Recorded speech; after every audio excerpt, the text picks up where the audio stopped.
oku a na-akpọ maka ịdịkọ n'otu na mgbazigharị dị mma ka ndị Heavenly Mandate Global Mission ji wee nabata ndị Igbo worldwide site na ekpere na ikpere Chineke na ozu dịrị oke na Recreation Center Housing Estate Figure Onitsha, Anambra State. Onye ntaka anyị bụ Amarokoye wetara anyị akụkọ a.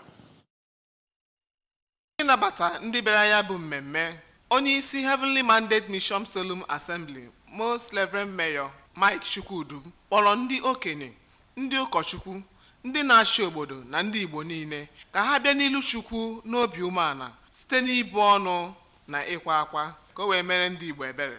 Onye isi Grace of God Mission International Bishop Paul Nwachukwu kwuru okwu gbasara ijikọta ọnụ nke ndị Igbo ma yọkwa ndị Igbo ka ha gbaalụ nwanne ha ma na-emekọtakwa ihe ọnụ.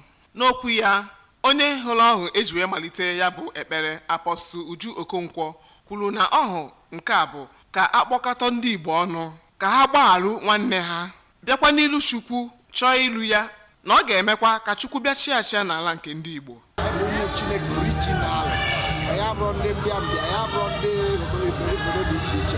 From now by the grace of God, I get a new change. Ihe pụtara ife na ya bụ mmemme bụ mgbe e bunyere akwụkwọ nsọ nye eze Eri Kingdom, His Royal Highness Igwe Chukwu Emeka Eri dịka aka ji ọfọ nke ndị Igbo land ka ọ bịakwazie mee Chukwu eze ka ọ bụrụ naanị ya ga-abụ eze ndị eze n'ala nke ndị Igbo site na Federal Housing Fege. Amara Okoye n'akụkọ